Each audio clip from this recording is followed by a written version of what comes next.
Lesson 13, détente. This is a big one. This is the one that, even when we teach it, it's something we have to get through. I actually think it's very interesting at certain pages, but prepare for a long list of treaties and things and other things and other things and other things. The questions around this tend to be of either how does this period of time get maintained, and you need 3 examples, or describe the key features questions based on something here. So let's crack on. So détente, just to recap, is a French word, refers to a reduction in tension between the superpowers. The lack of real threats to peace, it's important to note, during the Czech crisis and even the Vietnam War, are evidence that despite what would seem to be provocative actions, particularly by the US in the Vietnam War, and particularly by the Soviets in the Czech Republic crisis, war was not as close as it was in any way, shape, and form during the Cuban Missile Crisis, or even the Hungarian uprising to that extent. So the years 1969 to the 79 saw real attempts at arms limitation. There were summit talks. A summit is a meeting of superpowers where they sit down, they bring all of their advisors, and they get really into maybe ways to improve relations. And also, interestingly enough, personal visits between leaders. So, there's a couple of things where we sit, which remind yourself first of the second of the Brezhnev Doctrine. This is the argument that any communist country that was threatened by capitalist ones, they would intervene. And this means that, as we shall see, the Cold War becomes very quickly widened to include places like Vietnam, as well as some Latin American countries as well. In a similar regard, the Six-Day War, with Israel with US backing, wins, where the Arab states instead decided, in order to protect themselves and get better access to weapons, they decided to get closer to the Soviet Union. Each side, in fact, gave arms to their respective allies in order to get involved in the conflict. This is called a proxy war, P-R-O-X-Y, proxy war, and that's where you fight the Cold War, and you also fight each other, but in a way that doesn't escalate directly into tensions. It's more smaller countries, with ideological similarities. Yeah. Fighting people. Fighting using the weapons of the 2 big countries, come into conflict and are supported by either side. But Soviet and U.S. troops never fight each other. Absolutely right. Even when the US troops are being shot by Soviet weapons, there's Vietnamese people holding the weapons. Yeah. So, and the important thing to note is, even though this is a period of widening tensions, and there are lots of conflicts like this, and we'll go on to Vietnam in due course, it doesn't affect the broader, let's try and make things work. Okay, they might try and troll each other, but that's the level they get to. The real test of détente comes with a widening of what becomes anti-communist U.S. policy in Asia.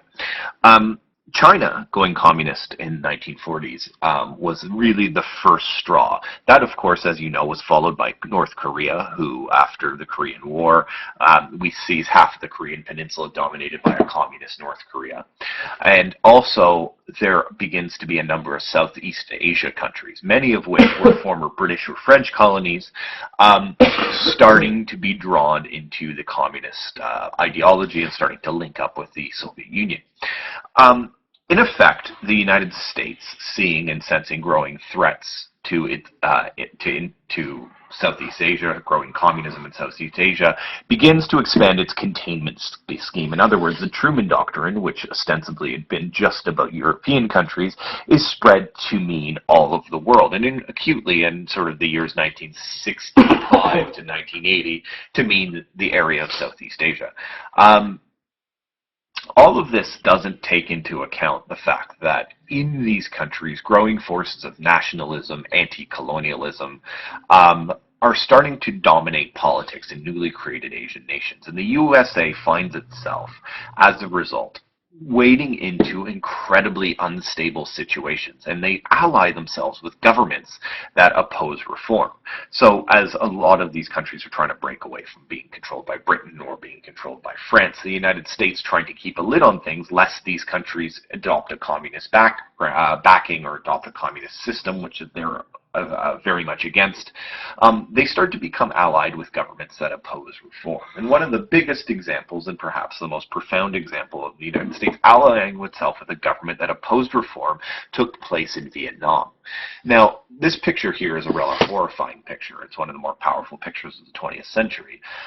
Saigon, the capital of Vietnam, 11th of June, 1963. A Buddhist monk protesting the oppression of a U.S.-backed, U.S.-supported government in Vietnam, burns himself alive in protest of the government. And this really begins, in many ways, an unstoppable revolutionary movement against the status quo in the country of Vietnam. That's right. So South Vietnam was strategically important, in part because it had a large access to the coastline of Asia. It was nearby a lot of allies, and had previously been a reliable sort of semi-monarchist situation. However, the existing sort of South Vietnamese government is taken over by an army-led coup, which is far more hardline on communism. And the US, in this sort of line of, well, our enemy is a friend, but also the idea, we mentioned before, of he may be a son of a, but he's our son of a, that coming all the way through. What happens is they support this clearly illegal coup. The government fails to organise a stable government, and what we see is that communist North Vietnam begins to exert pressure to try and take over the rest of the South, and we see a sort of a two-front war. There's the regular forces of North Vietnam invading South Vietnam, and there's a conflict which actually generally goes the way of South Vietnam. But at the same time, there's the Viet Cong, who are like guerrilla fighters, who are usually South Vietnamese communists who attack and are by surprise, or attack in the cities, or attack or ambush sort of American advisors. There's very few of them at this point, or South Vietnamese soldiers, and then run back into the jungle. Now, Kennedy started this. Okay, Kennedy. Okay, and he started this by sending in advisors. Now, Lyndon B. Johnson escalates the conflict, in part because as a couple of US advisors are attacked, and in part because once you've started, if you walk away, you look weak. And he escalates conflict by putting more and more US military personnel and giving them increasingly authorization to take all necessary measures. Initially, the US forces were there to train, inverted commas, the South Vietnamese forces, but with President LBJ's sort of escalation, what we see is the US forces increasingly taking the lead at fighting and taking on the North Vietnamese and the Viet Cong forces. And so by 1968, 500,000 US troops are active in Vietnam. That's a lot, and this war becomes very, very bloody. In reality, 14% of the Vietnamese population will be dead by the end of this war. It's a real brutal war of attrition, we'll see in a second. And by 1969, LBJ, desperate to get out of this, he knows it's a quagmire. He's on record of a quagmire being like a quicksand. He's stuck in it, you can't get out. He thinks the only way to get out of this quickly is to escalate. The more we escalate, the more overwhelming force we show, the more we'll be able to win this war and get it over with. Because even by 1969, he's feeling the pressure.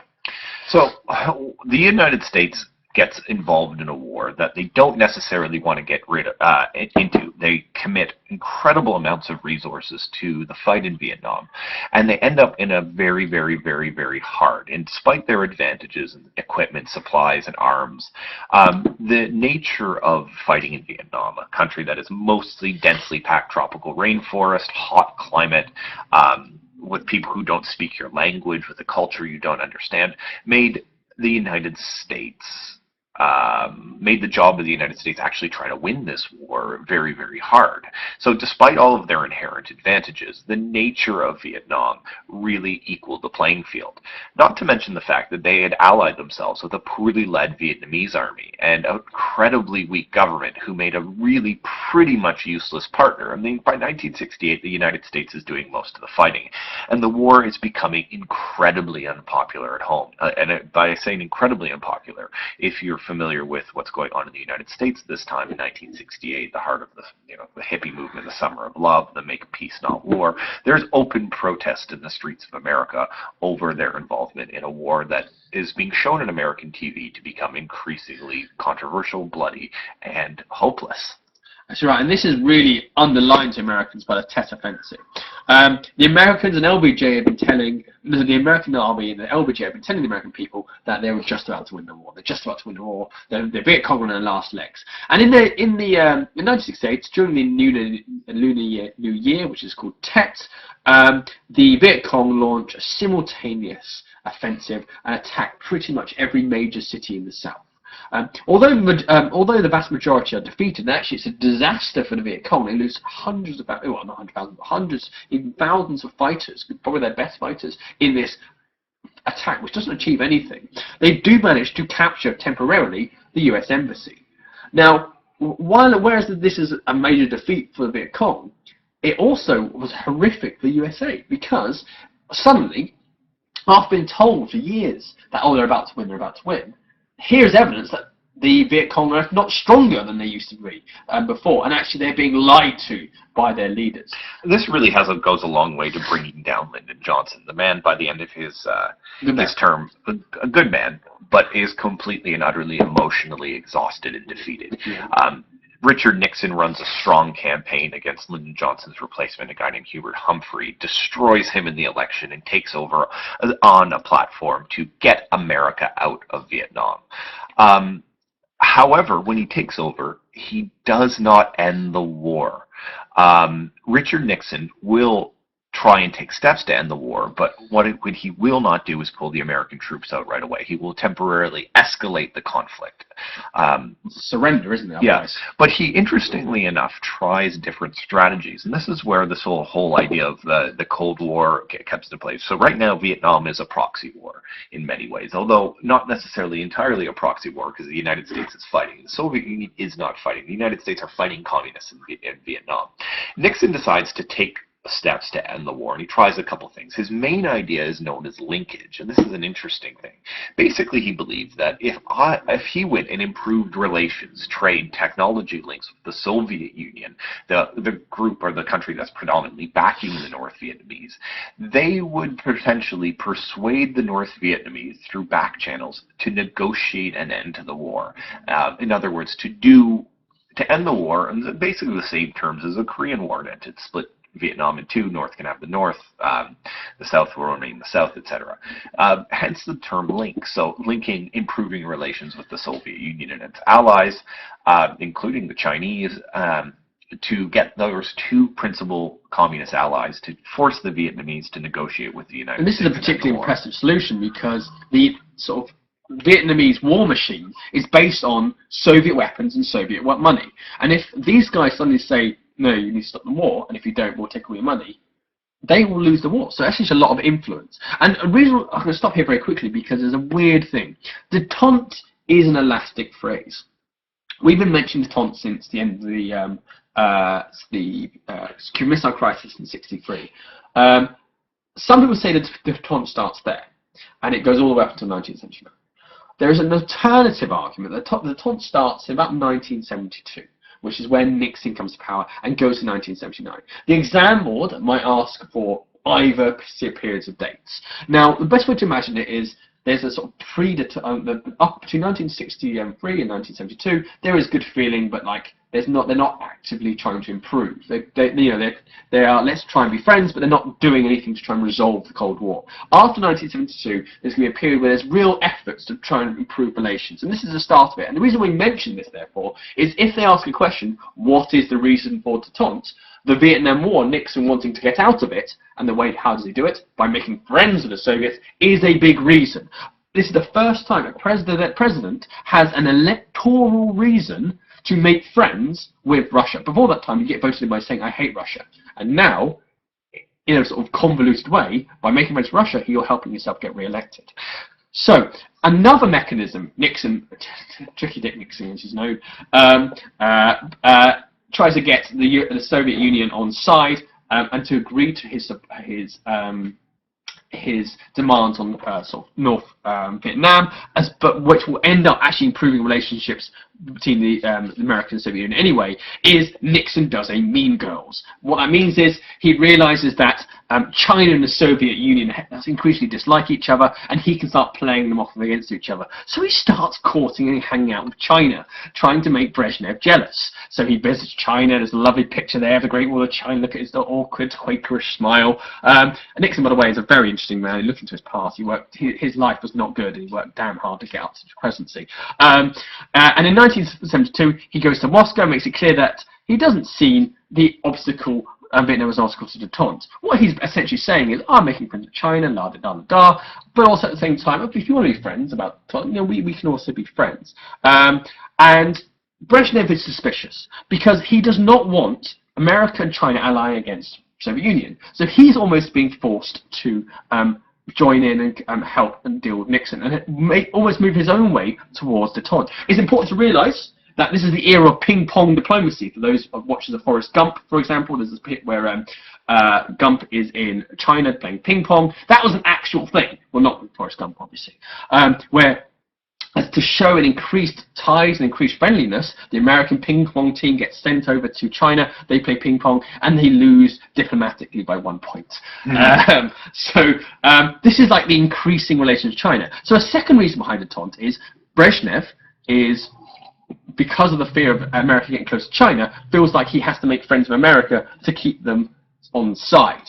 Brezhnev also has his own motives for wanting things improved. He wants access to US grain exports and US technology, i.e. Russia has lots of grain, but also not enough to sort of fund all itself, and certainly does not have the technology US has. And to sort of renovate and economically develop Russia, which is Brezhnev's big objective in the 1970s, he's going to need that. So what are the results of all of this? So Nixon agrees to take part in what becomes known as the European Security Conference. We'll talk about that a little bit later. Brezhnev agrees, as a result of sort of Nixon's overtures, to play an intermediary between the USA and North Vietnam, which will eventually lead to a peace agreement that's signed in 1972.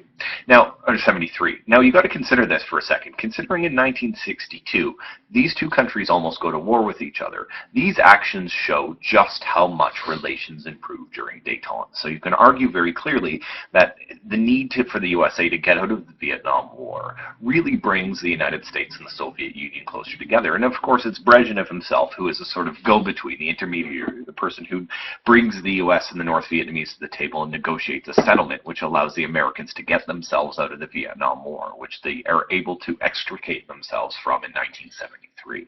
So let's have a very quick recap, because Detente always confuses people.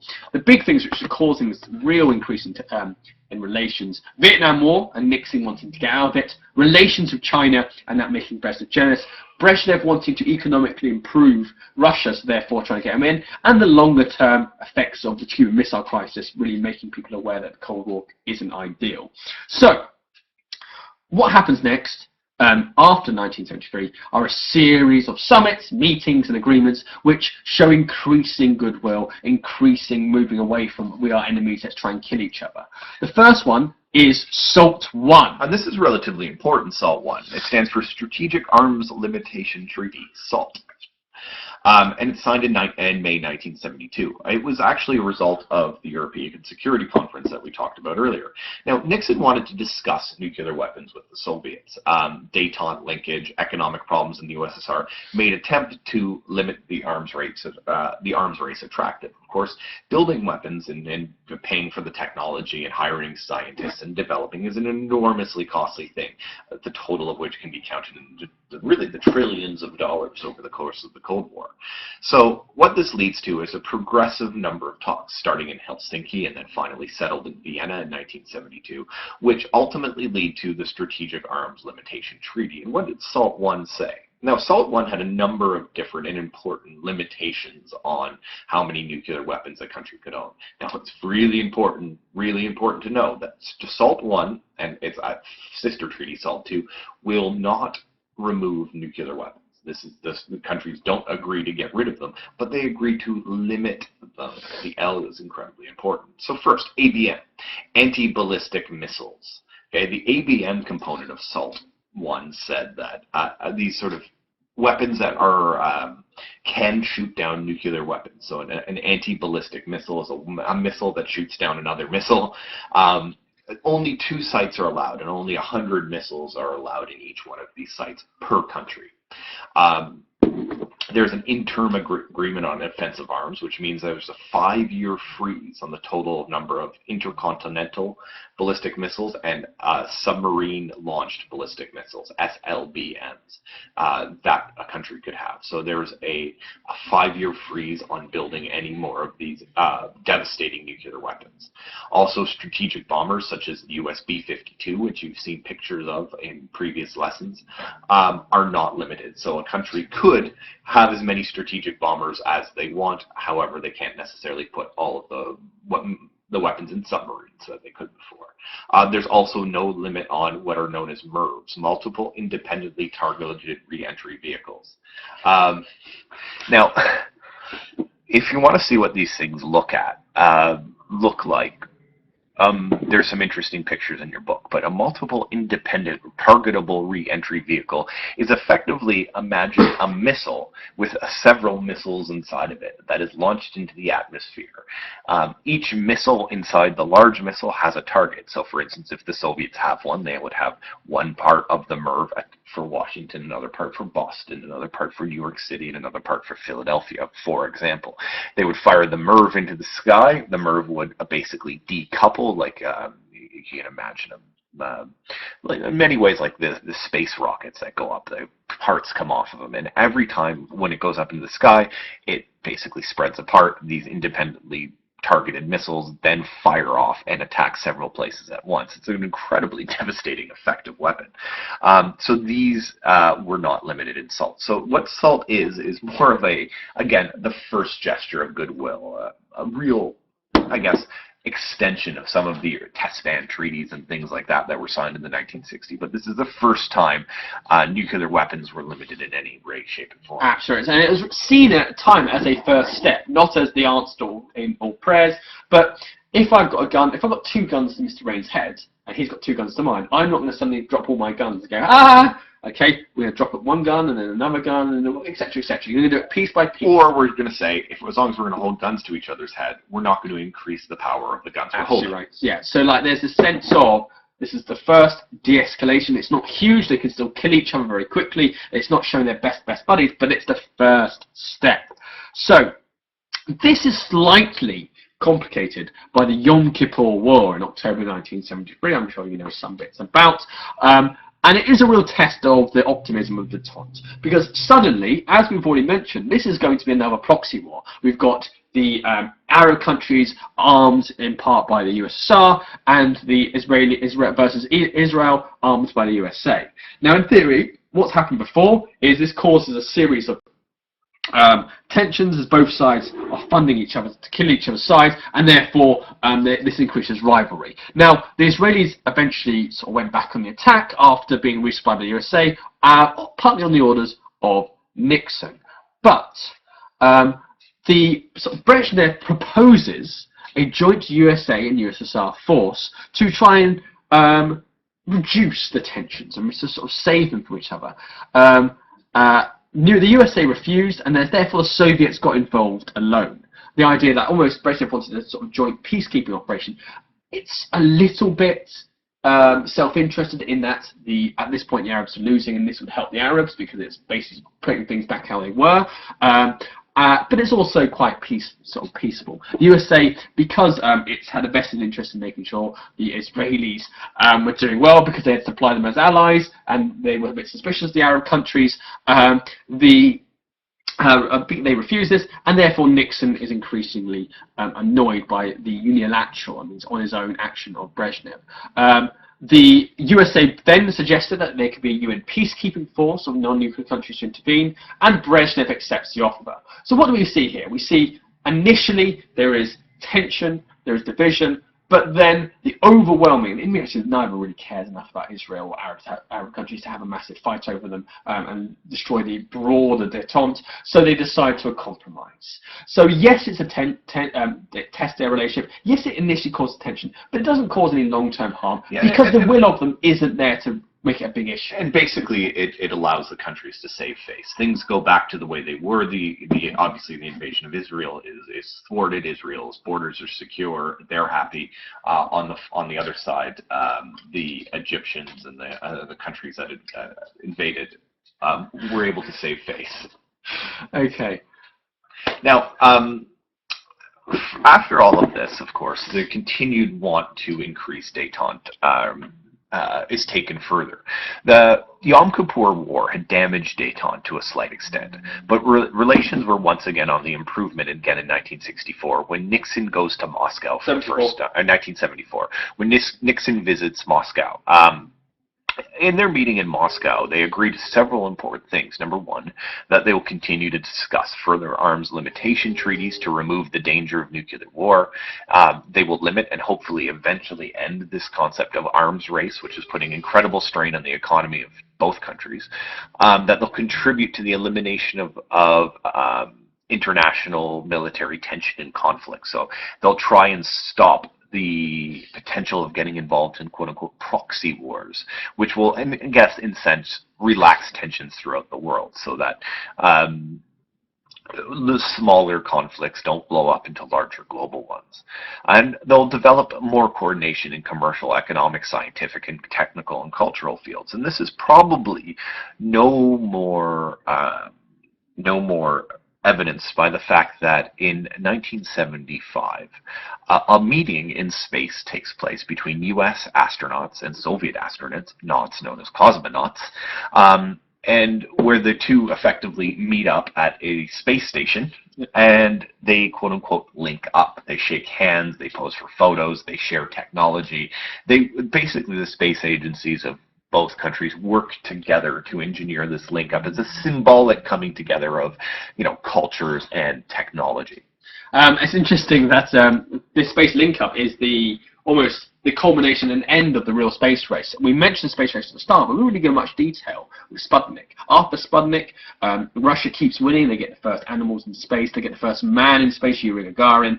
But then America takes the lead by putting the first man on the moon. And from there, there's no real where else to go, really, and so America pretty much is entrenched, winning that. And the space link-up is always a natural, and now we all do it together. And it's not an accident. After this, the idea of the ISS, the International Space Station, really starts coming in. So, the next good time thing that starts happening, but creepy foreshadowing noise will also be the beginning of the end, for reasons that will come clearer later, is the Helsinki Agreement in 1975. So, the USA and the Soviet Union, along with other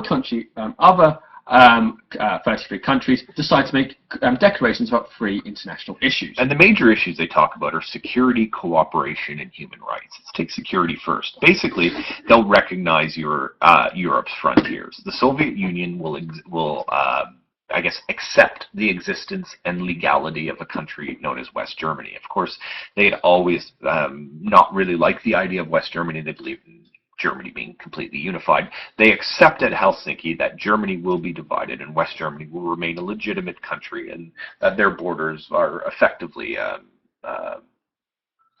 the word I'm looking for is legitimized in the eyes of the Soviet Union, which is an important symbolic step, a recognition that the West has a role to play in German affairs.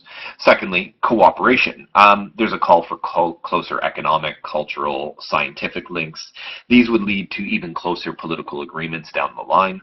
And lastly, human rights. Each of the 33 countries that signed the Helsinki Agreement, agree to respect the fundamental human rights and freedoms of thought, speech, religion, and freedom from unfair arrest. What's important that also about the Helsinki Agreements is the fact that they will allow groups in Eastern Europe to monitor the Soviet Union's adherence to the agreements made in Helsinki. So in other words, the Soviets for the first time will allow Western inspectors, if you will, to travel freely in the Soviet zones of occupation to ensure that the Soviet Union was meeting its agreements to provide basic tenets of freedom of speech and religion in countries like Czechoslovakia or Hungary or Poland or East Germany for that matter. And they're, to, in effect, relieve any sort of idea that the USSR wasn't living up to its commitments and agreements, which becomes evident that it's not later on. And the reason I mentioned the foreshadowing before is keep in mind that Helsinki makes an issue of this idea of human rights. Because it's this issue of human rights that will become the real thorn in the claw, almost, of the relations between East and West. And that's what's going to end up destroying Detente down the line. But President Carter sort of shortly comes in after 1977. Yeah, so just actually before we get into the... It's a Watergate, are we? Yeah, well, no, briefly. Nixon gets himself involved in a scandal called Watergate. I think a bit of context about Nixon. Nixon is a very, very hard-working guy, great inferiority complex, got offered a place, for example, like top law school, but because his dad, essentially reasons we're going into, has to work on a grocery store instead, works his way up, really hard worker. He thinks everyone's against him, sort of gets mucked over, was a better candidate in the first time he ran for election at JFK, but JFK was the charming one, so won, and he finally gets the presidency. Here's a deeply paranoid man. Deeply, deeply paranoid man. Anyways, he steals the plans for from the Democratic Party for their sort of election against him in 1974, gets caught, gets impeached, which means that he's effectively removed from office. He, in fact, quits before he's fully impeached, and he is replaced by his vice president, a man named Gerald Ford, who is much maligned, actually, for his contribution to affairs. He sort of settled things down, restores trust in government, but Ford loses the next election. He's a one-term president, and he loses to a Democrat named Jimmy Carter, who himself is a one-term president. Bit of a quote from Nixon. Say this to the television audience. I made my mistakes, but in all of my years of public life, I have never profited from public service. I've earned every cent. And in all of my years of public life, I have never obstructed justice. And I think, too, that I could say that in my years of public life, that I welcome this kind of examination, because people have got to know whether or not their president's a crook. Well, I'm not a crook. I've earned everything I've got. That phrase, "I'm not a crook," will carry him to his grave, because shortly afterwards everyone's convinced he is a crook. We won't go into why, but essentially he lies to Congress. Anyway, so between 1974 and 79, there are further arms talks being discussed, but after 1977, the new president, Jimmy Carter, who decides to cast his foreign policy different, starts becoming concerned about Africa. Jimmy Carter is a Democrat. He's an idealist. He is a very much sort of Wilsonian liberal from the show off. What that means is essentially he believes in a higher moral purpose of foreign policy. Not just dirty, this is what we need to do in order to get stuff sorted. That you need to have a code, you need to have honour. And his honour, his rallying cry is human rights. And that's actually a huge contrast to the Republican administrations of Ford and Nixon, who under sort of a Kissingerian realpolitik foreign policy really got involved in the nitty-gritty. Absolutely right. So, and he was particularly concerned that the Soviets were getting the influence over Africa, supporting despotic communist regimes, particularly in places like Angola, and trying to get support there. So they thought that what they're going to do is increase spending to support opponents of communist uprisings in order to frustrate their efforts. As well as that, Carter increasingly publicized their efforts against these African sort of attempts to take control, and therefore had basically made a public issue of this. And as soon as you make a public issue of anything, you've kind of got to follow through with it. It's a brave stance by Carter, because it's basically forcing him to take a negative view towards Russia, which makes the wider detente harder. So, even though detente was obviously threatened by some of the events in Africa and other things throughout, the agreements made at Helsinki to continue further talks, and then were furthered by an agreement called SALT II, obviously Strategic Arms Limitation Treaty 2, which would have taken the agreements in SALT I and made further important dramatic limitations on them. So, whereas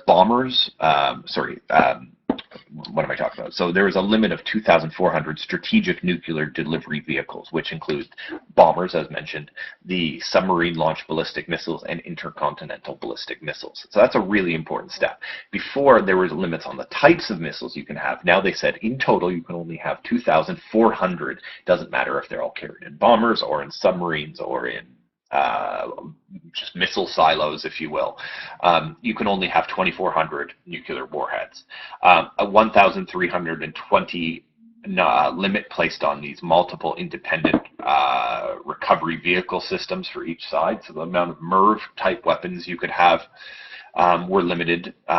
There was a ban on the construction of new land-based ICBM launchers, these sort of missile silos that were placed all over. An example of an intercontinental ballistic missile launcher would have been what the United States had placed in Turkey and what the Soviet Union was placing in Cuba. There was a ban on the construction of new ones of these. So in other words, what you have is what you got, that's it. And there are limits on new types of strategic offensive arms. And the idea that this SALT II treaty would last up until 1985. This is the first arm reduction treaty between the superpowers. This is the first one that will require the superpowers to destroy existing stocks of nuclear weapons to come in under the limits of the treaties. Now, as with all treaties, and especially in the United States, the president can make an agreement, but it is not legal and ratified until the president passes it through Congress. In other words, the basics of democracy. If the people, as represented by their congressmen in the House of Representatives in the United States and the Senate, if they do not agree with what the president decided can be overturned. Now, Congress necessarily wasn't for SALT II. That didn't necessarily mean that they weren't going to pass it, but they had some reservations. Number one, they didn't necessarily believe on the limits in SALT II, and they didn't believe or trust the Russians to live up to them. They said these can't be verified. They also feared that the deployment of 2,000 Soviet troops to Cuba was also in contravention of SALT II. So it's the idea that the Soviets were putting more troops in Cuba, not weapons, but troops, sort of threatened Congress and made them more hesitant to sign a treaty as aggressive as SALT II. In 1979, NATO will place long-range missiles in Europe, and in December 1979, what eventually leads to SALT II not being ratified. So in other words, the agreement was made, but it was not passed in Congress, is the fact that in December 1979, the Soviets get involved. In fact, they invade the country of Afghanistan, which is on their southern border. And they get involved in that for a number of reasons, and we'll talk about that in detail next lesson. What all of this means is that even though SALT II, which would have been the largest move towards the limitation of nuclear weapons and probably the most clearest example and largest example of détente, what happens with SALT II and the invasion of Afghanistan is that it's not ratified. It comes to nothing. It's merely words.